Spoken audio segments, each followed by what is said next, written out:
Bonsoir à tous, bienvenue pour cette dernière veillée de prière du parcours d'effusion de l'Esprit Saint. Vous avez demandé l'effusion de l'Esprit, vous avez reçu cette effusion de l'Esprit. Maintenant, il faut savoir quoi en faire. Parce que recevoir l'effusion de l'Esprit Saint n'est pas une fin en soi, elle est un commencement. Il s'agit d'entrer dans cette vie nouvelle où nous laissons davantage de place à l'Esprit Saint.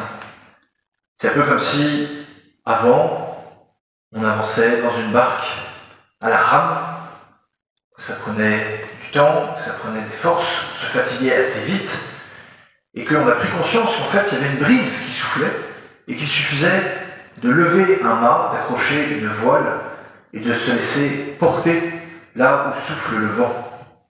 C'est plus reposant, c'est plus rapide, c'est plus surprenant aussi, parce que le vent souffle où il veut. Comme le dit Saint Jean, tu entends sa voix, tu ne sais pas d'où il vient, ni où il va. La vie quotidienne dans l'Esprit Saint n'est pas réservée à une élite, à quelques élus parmi le peuple. Elle est une invitation faite à chaque baptisé. Je disais, plus surprenant, parce que l'Esprit Saint est un grand créatif. Nous l'avons déjà vu, il faut accepter de se laisser surprendre, d'accepter d'entrer dans cette aventure spirituelle avec l'Esprit. Alors évidemment, ça n'exclut pas de garder ses bonnes habitudes, une vie de prière quotidienne, aller à la messe le plus souvent possible, mais on se rend compte que l'Esprit vient en faire, en quelque sorte, revivifier toutes ces bonnes vieilles habitudes, qu'il vient les habiter et nous donne de les vivre d'une manière nouvelle. Et puis, aussi, au-delà de l'habitude, de laisser dans notre cœur une place pour l'imprévu, accepter de se laisser surprendre, d'être attentif à ces motions de l'Esprit Saint. Vous savez, ces manières dont l'Esprit Saint se manifeste à nous pour nous conduire, ces sortes de sollicitations intérieures, ces mouvements de l'Esprit Saint dans le plus profond de notre cœur, par lequel justement Dieu nous fait connaître ce qu'il attend de nous, ce qu'il nous demande, et en même temps, il nous donne la force nécessaire pour l'accomplir. Les actes des apôtres sont remplis, nous l'avons vu à plusieurs reprises, d'exemples de ces motions de l'Esprit Saint. Alors il y a quand même une question, quand on ressent justement ces motions, ces mouvements intérieurs de l'Esprit Saint. C'est comment je discerne que c'est bien l'Esprit Saint qui me parle. Comment être sûr que c'est bien l'Esprit Saint qui m'inspire. Parce que ce n'est pas parce que j'ai une idée qui me paraît absolument brillante qu'elle me vient forcément de l'Esprit Saint. Comment est-ce que j'identifie ce qui vient du Saint-Esprit sans confondre avec ce qui ne peut être que mon imagination, que de l'autosuggestion ou une tentation. Alors il y a un premier critère absolument essentiel de discernement. Ce que je ressens doit être en cohérence avec l'Écriture et la tradition. En cohérence avec la parole de Dieu et l'enseignement de l'Église. Ça, c'est un critère assez facile. Si ce que je ressens de l'Esprit Saint, ce que j'ai l'impression qu'il me dit, me fait aller en contradiction avec l'enseignement de l'Église, je suis sûr que ce ne sera pas l'Esprit Saint. Un deuxième niveau de discernement. Est-ce que ce que l'Esprit Saint me donne, ce que je crois être de l'Esprit Saint, est en cohérence avec ma vocation? Si je suis marié et que l'Esprit Saint, je pense que l'Esprit Saint me dit d'aller avec une autre femme que celle avec qui je suis marié, c'est pas l'Esprit Saint. Il y a un deuxième niveau de discernement. Deuxième niveau de discernement en lien avec le fruit de l'Esprit, dont saint Paul parle dans sa lettre aux Galates, au 5e chapitre. Amour, joie, paix, tranquillité d'esprit, douceur, simplicité, lumière. Si je ressens ça, a priori, c'est que c'est effectivement l'Esprit Saint qui agit. Le mauvais esprit, c'est plutôt trouble, agitation, tristesse, etc. Ça, c'est la théorie. En pratique, de nouveau, c'est un peu plus compliqué. Je vais donner la parole à un immense expert du discernement des esprits. J'ai nommé Saint Ignace de Loyola, qui, dans ses exercices spirituels, a au moins une bonne douzaine de pages sur comment discerner les esprits en fonction de l'état dans lequel on est, en fonction de l'avancée de la vie spirituelle dans laquelle on se trouve. Je ne vous le dirai pas tout, mais juste quelques passages des 2 premiers paragraphes d'introduction.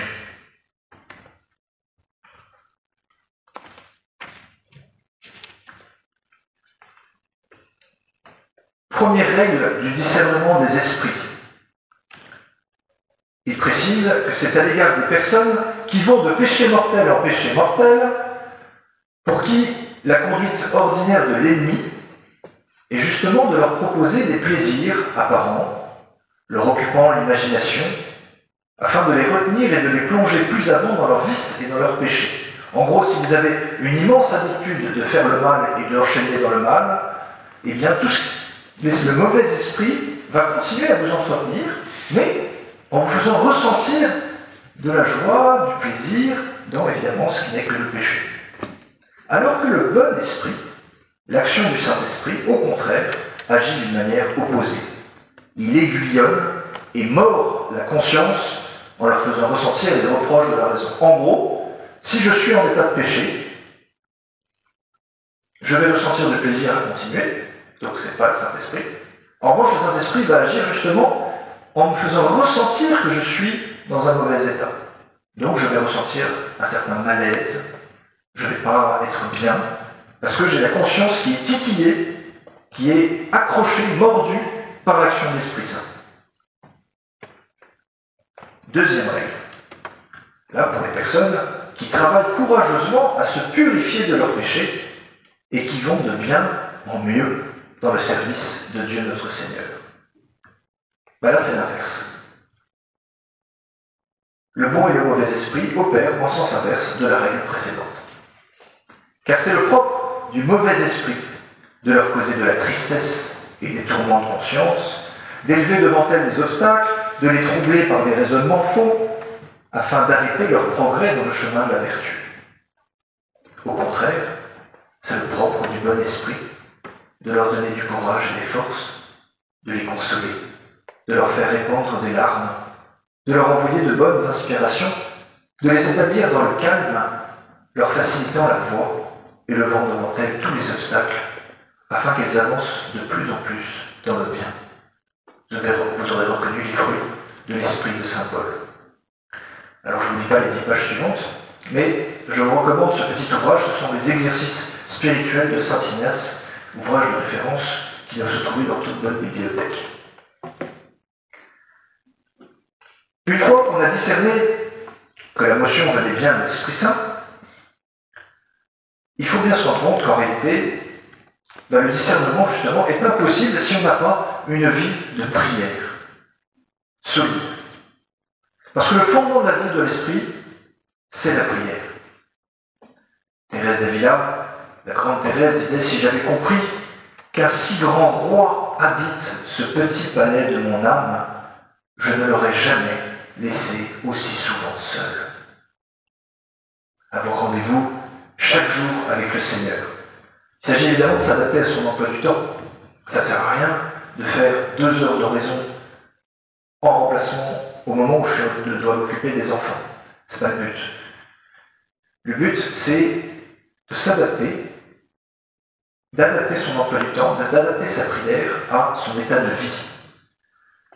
Là encore, il y a un très grand saint qui est un expert, c'est saint François de Sales, que j'ai déjà cité à plusieurs reprises, mais qui dit, voilà, en gros, plus la prière est d'autant plus efficace qu'elle est plus difficile.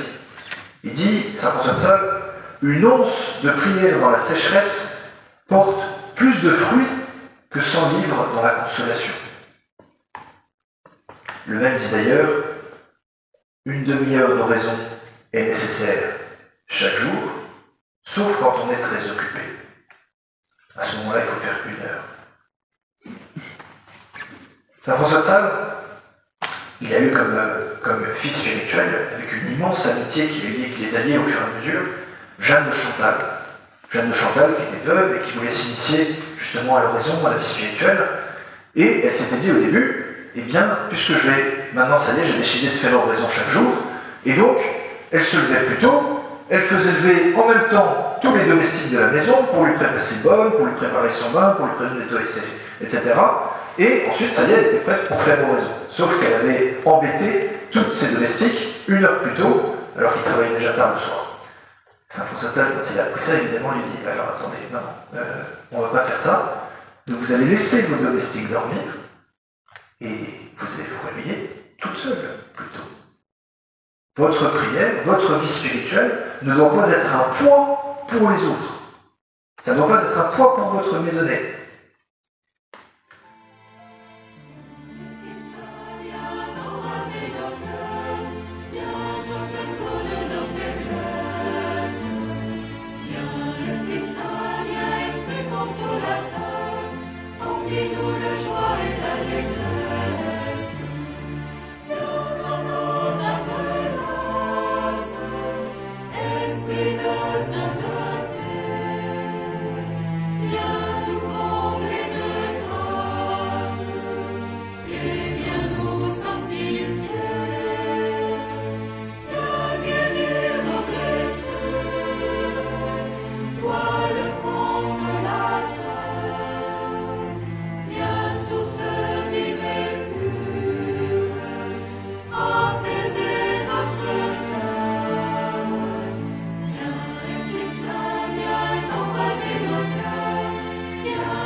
La prière est nécessaire, car le chrétien qui vit dans l'esprit va forcément, à un moment ou à un autre, se trouver en décalage avec le monde.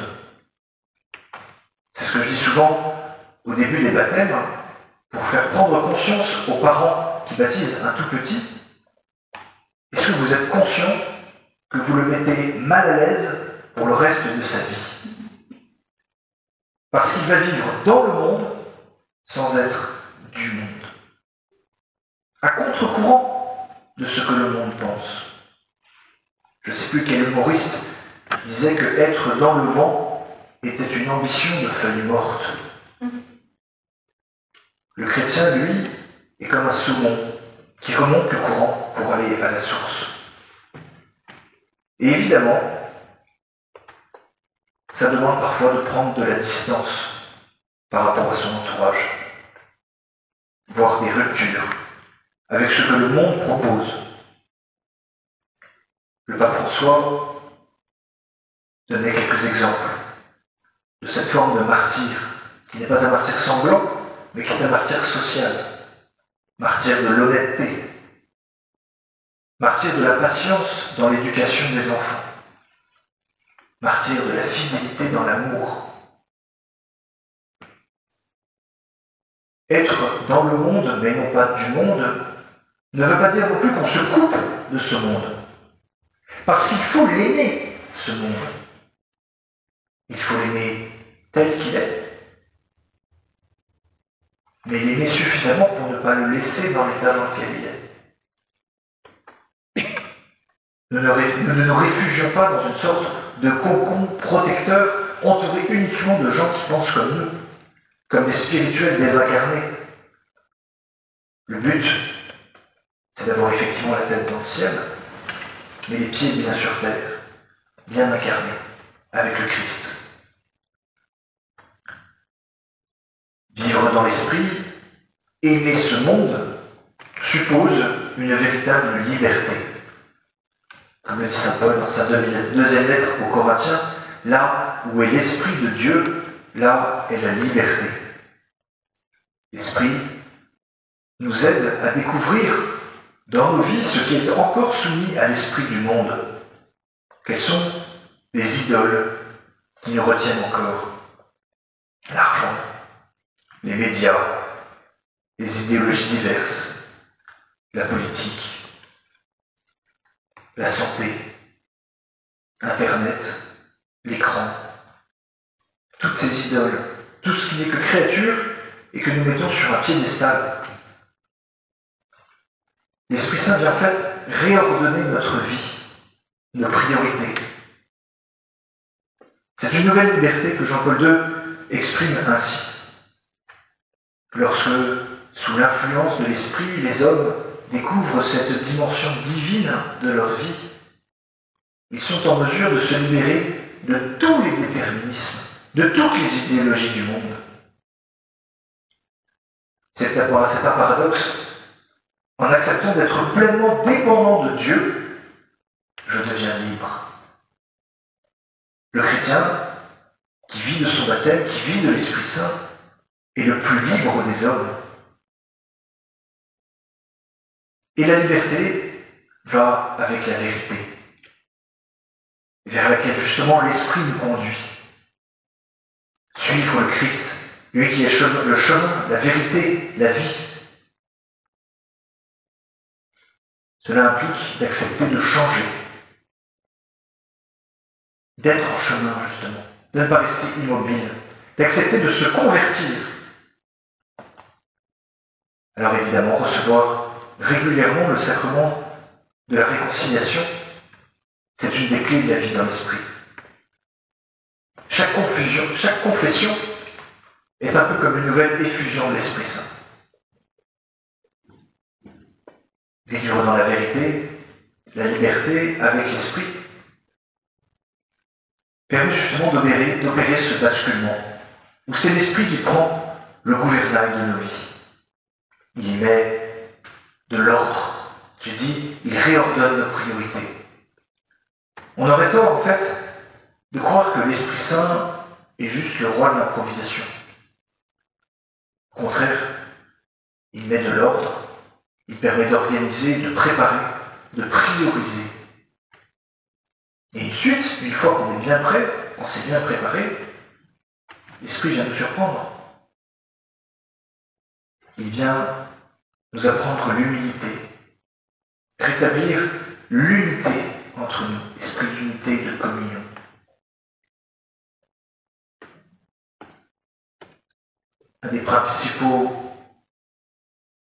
Une des principales actions de l'Esprit Saint dans nos vies, c'est justement de nourrir en nous ce désir de la sainteté. Il faut voir grand. Il faut voir grand. Il ne faut pas se contenter de la dernière place au purgatoire. Même si je sais que Peggy avait autre chose quand il disait ça en tête. Non, il nous faut viser le ciel. Ne soyons pas des gains petits. L'Esprit Saint est là justement pour nous permettre de dépasser nos limites, tout en prenant conscience de nos propres faiblesses et de nos insuffisances. Mais il nous invite à voir grand, à élargir l'espace de notre tente, comme le dit le prophète Isaïe. L'Esprit, lui, il se donne à profusion. La Bible nous parle de fleuves d'eau vive, de torrents infranchissables. Nous l'avons lu dans la prophétie d'Ézéchiel. On ne parle pas de gouttelettes et de ruisseaux. Des fleuves d'eau vive, des torrents infranchissables. Il faut se souvenir de la surabondance des noces de Cana. Jésus n'a pas apporté une bouteille d'un excellent vin. 6 jarres, 600 litres, 800 bouteilles. Même pour un mariage avec beaucoup d'invités, c'est pas mal quand même. Non, surabondance du don de l'Esprit.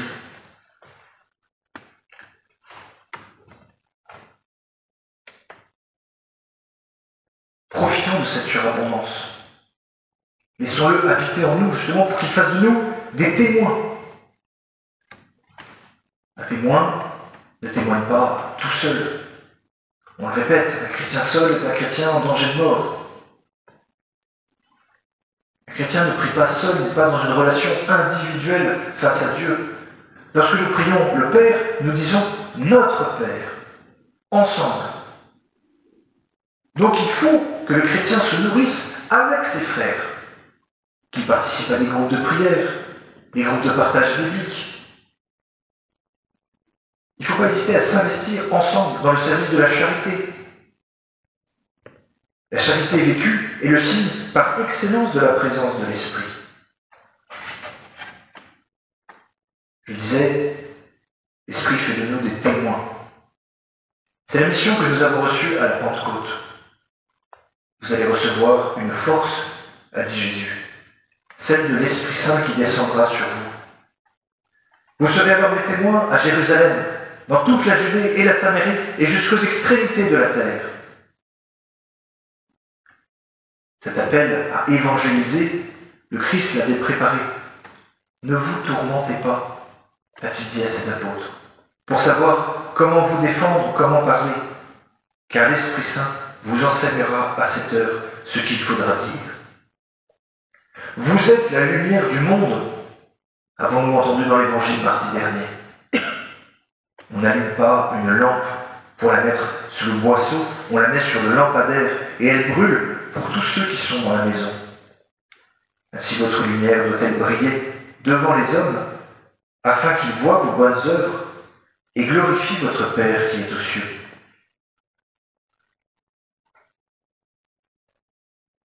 L'Esprit Saint est notre gouvernail. Pour prendre une métaphore un peu plus contemporaine, l'Esprit Saint est notre GPS. On peut se tromper de chemin. On peut prendre des chemins de traverse. Lui nous sort toujours du ruisseau. Il trouve toujours un moyen de nous ramener sur le bon chemin.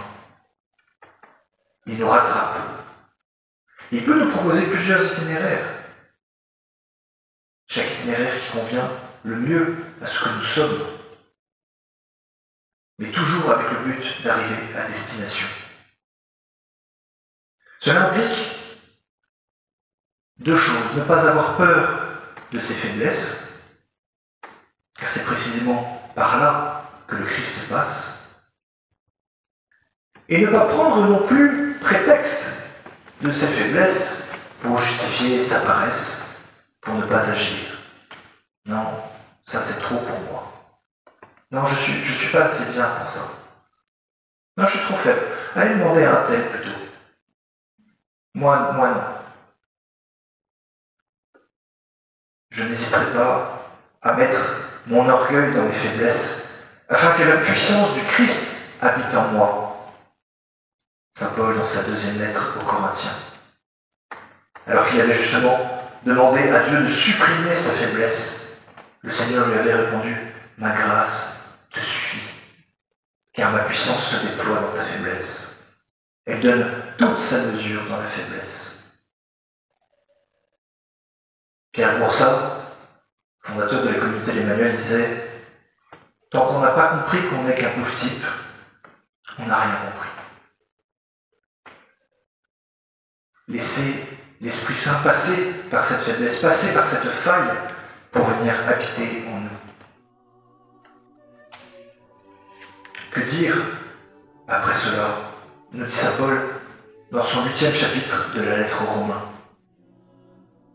C'est d'ailleurs le chapitre sur lequel je vous invite à faire Lectio Divina pour cette semaine. Tout le chapitre 8 de la lettre aux Romains, qui récapitule l'enseignement de saint Paul sur l'Esprit Saint. Que dire après cela? Si Dieu est pour nous, qui sera contre nous? C'est Dieu qui justifie. Qui donc condamnera? Qui nous séparera de l'amour du Christ? La tribulation, l'angoisse, la persécution, la faim, les supplices, les périls, la gloire, le glaive? Oui. J'en ai l'assurance. Ni mort, ni vie, ni ange, ni principauté, ni présent, ni avenir, ni puissance, ni hauteur, ni profondeur, ni aucune autre créature ne pourra jamais nous séparer de l'amour de Dieu manifesté dans le Christ Jésus notre Seigneur. Amen.